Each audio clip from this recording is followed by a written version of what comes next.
Hello and welcome everyone to Freedom, Not Tyranny. I'm your host, David Torres. This is a show about you, about your rights, your freedom. A different show. A show about big government versus little government. A show about your Second Amendment rights. A show about your freedom, your rights to vote. A show that involves how to keep yourself independent. Your rights to do what you feel is necessary for you and your family. This is what this show is all about. I hope you enjoy it. Freedom, not tyranny.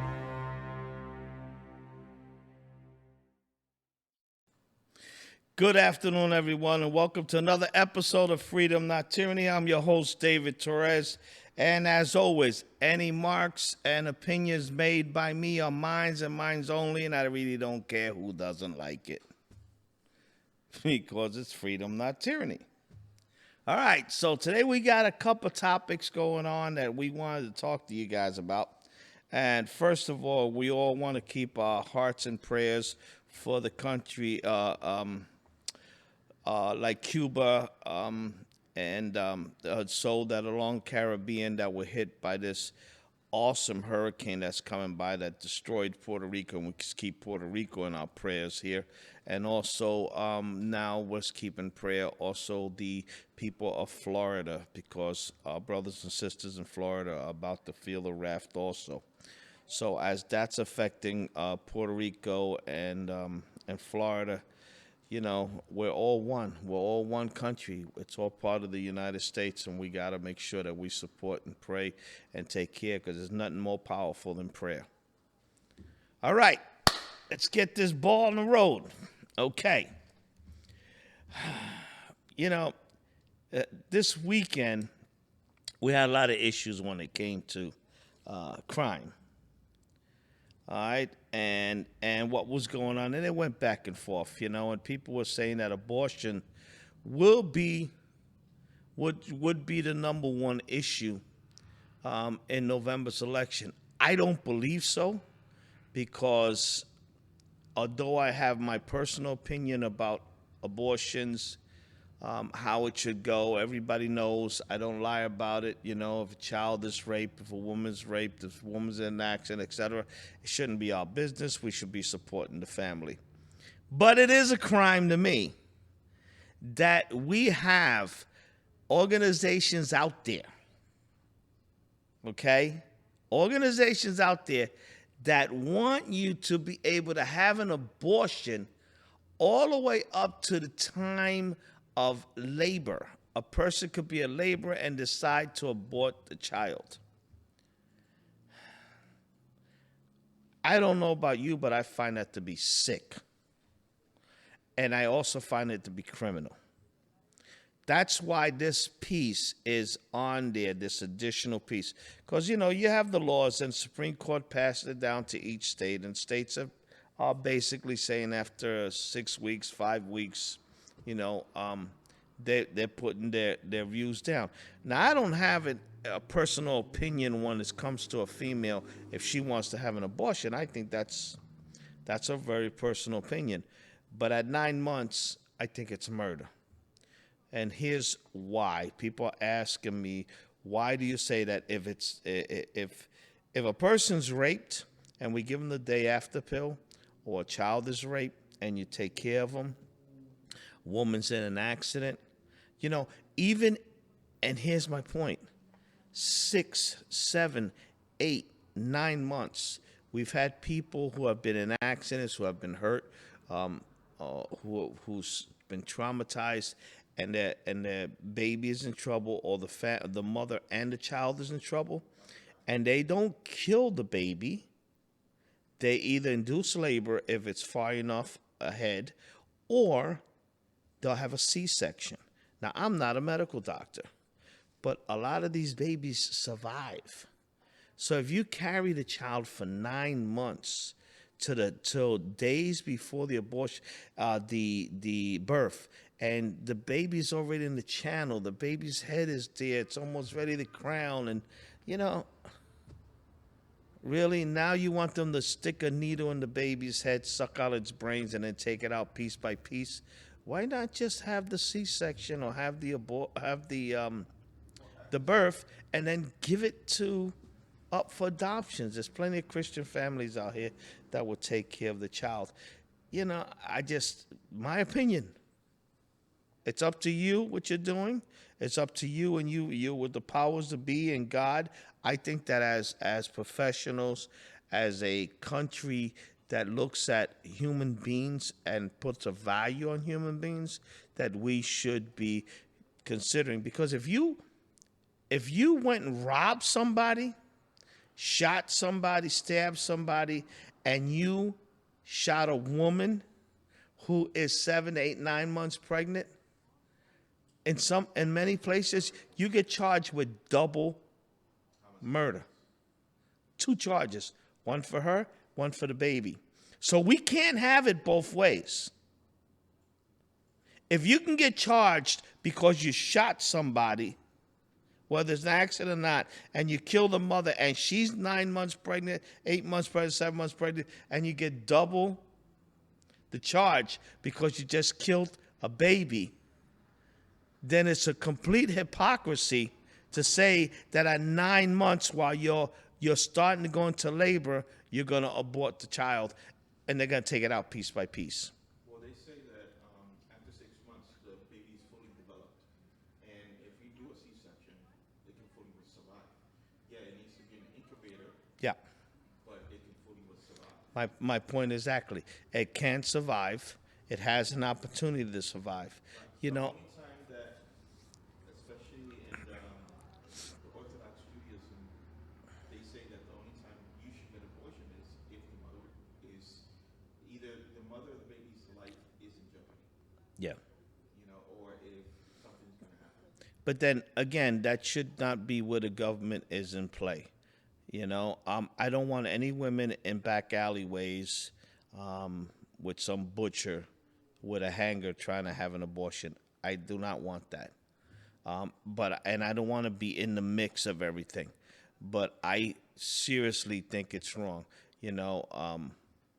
At 9 months, have a C-section. You go to sleep. They put you to sleep. You could say, knock me out completely. I don't want nothing to do with it. You have the C-section. When you wake up, it's all over. And you don't even see the baby. Baby is wished away. But the baby has an opportunity to live. Because I'm going to tell you something. Could you imagine if abortions were that simple at 9 months and, let me see, they aborted Martin Luther King? Wouldn't that be a bitch? There's a lot of famous stars that were almost aborted. Yeah, but imagine if they aborted Martin Luther King. How about if they aborted, I don't know. Let's take somebody else who was famous. Because you're sitting and you want liberty, but you're not thinking about these things. So now let's move on to crime and what the issues are. In major cities, crime has gone up enormously. New York City is up by 34%. Chicago is up by 37%. Los Angeles, is that Los Angeles? Yep. Up by 10%. I think that number is wrong. 3%. Yep. And then you got New Orleans. We just picked some at 6.5%. But you know what? Nobody's escaping. Let's look at Philadelphia. Did anybody notice or miss what happened in Philadelphia over the weekend? This is horrendous. Do we have the video on what happened in Philadelphia? It's not. Okay, it's coming up here. Nothing shown here. It's blank. There it goes.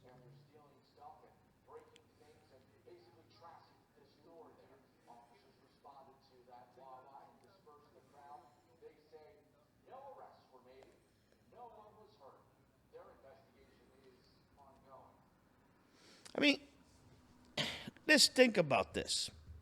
This is younger generation who will be responsible for running our country and our cities in the very near future. These are teenagers. First of all, where are the parents? Where are the morals? Okay?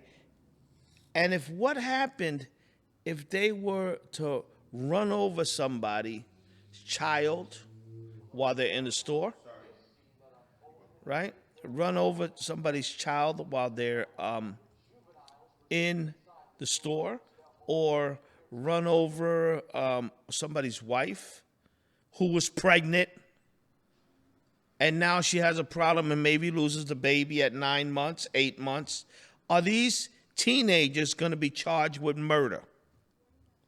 And if they ran over, because I'll tell you something, you ran over my lady or my godchild and you hurt them, I'm going to hurt you back. I don't care if you're 12, 15, 18, 25, whatever. If I'm walking down the subway system and somebody decides they don't like something and they take and swing at one of my kids or my people, I'm going to swing back. I'm not playing that stupid nonsense with the, but they have mental health issues. But they're so misunderstood and they can't get a job and they're on drugs and we have to understand what they've been through. This is America. Get your ass up, you get a job, you get your life together. It ain't perfect, but it's the best thing out here. And I guarantee you I'm not going to sit there and say, please don't do that.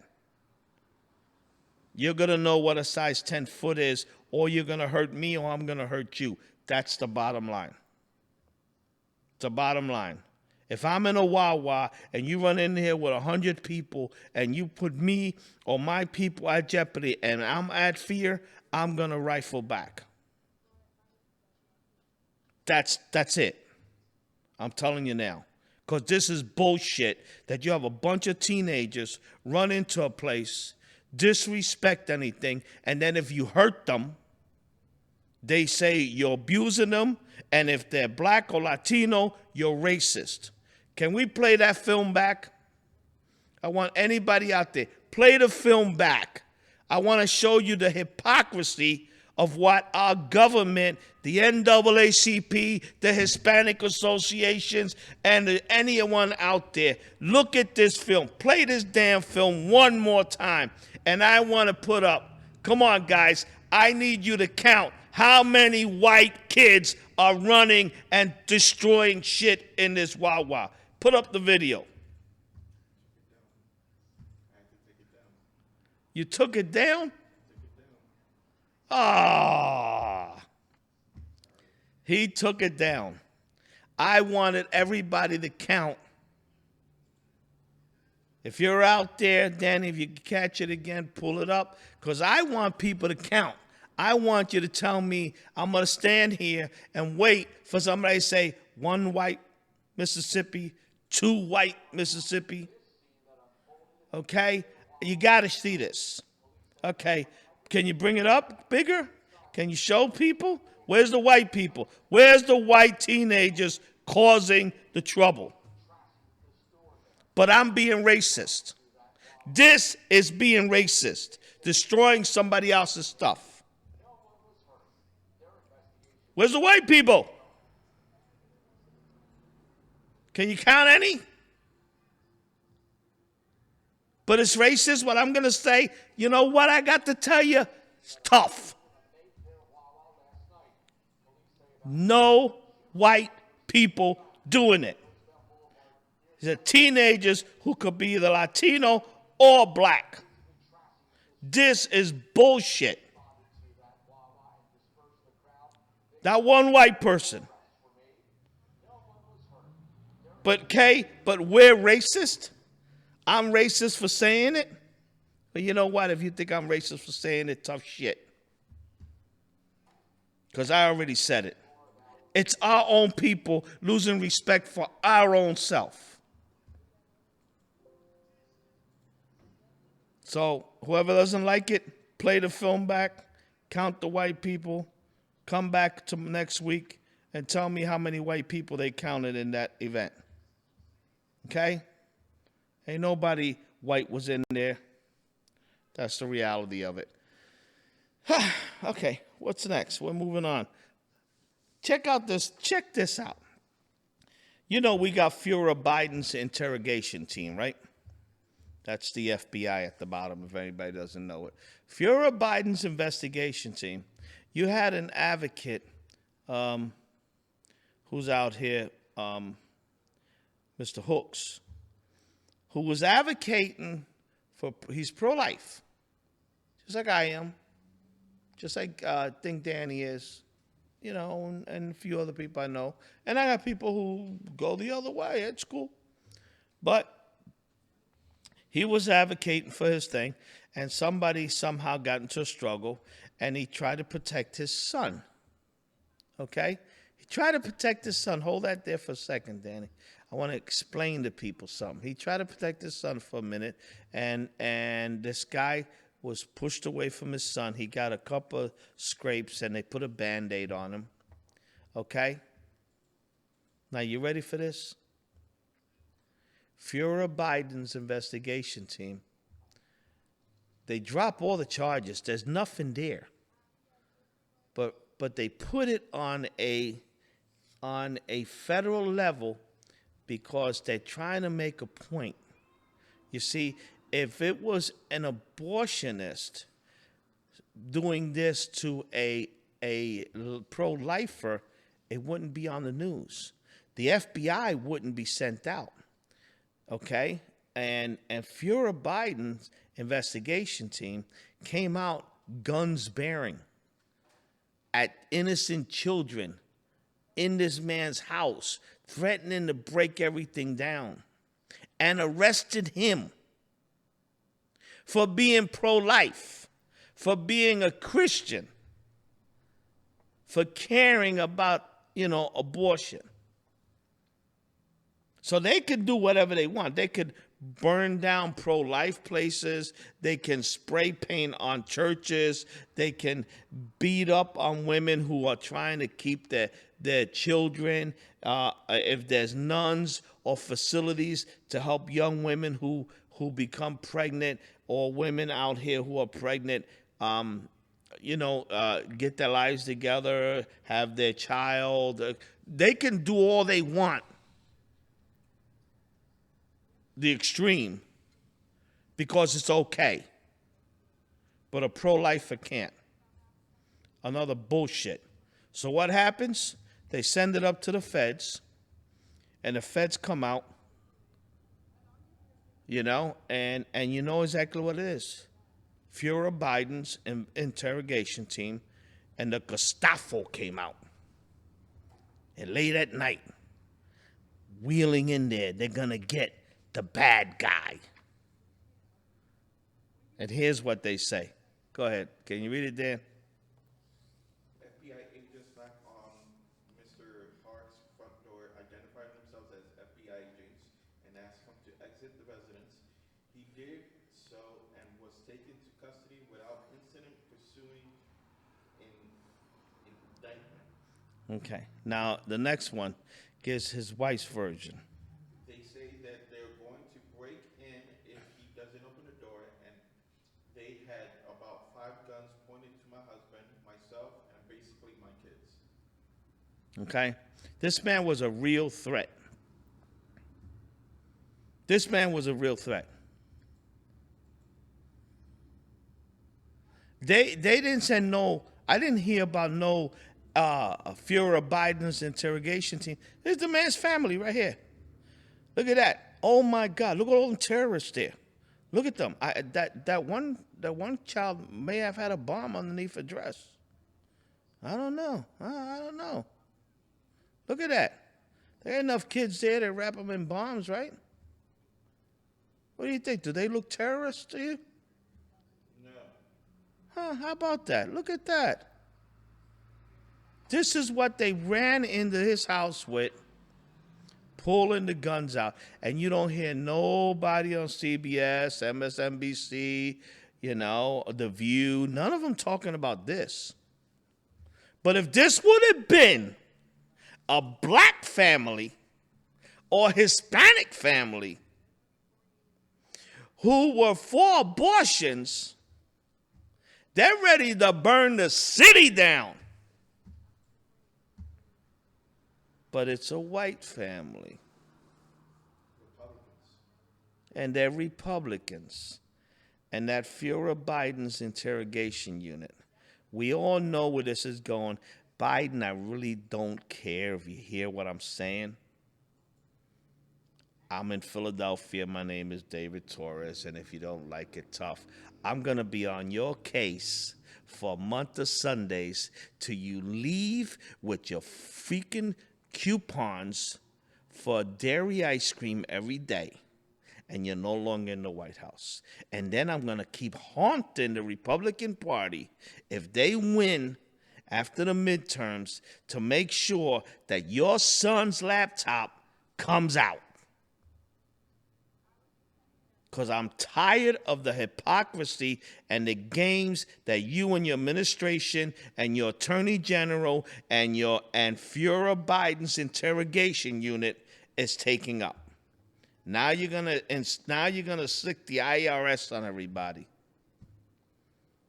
Well, I'm not scared, and I'm gonna stay on your case. That's all I gotta say, people, for today.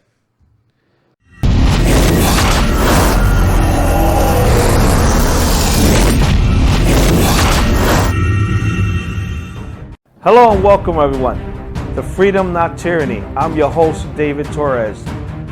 This is a show about you, about your rights, your freedom. A different show. A show about big government versus little government. A show about your Second Amendment rights. A show about your freedom, your rights to vote.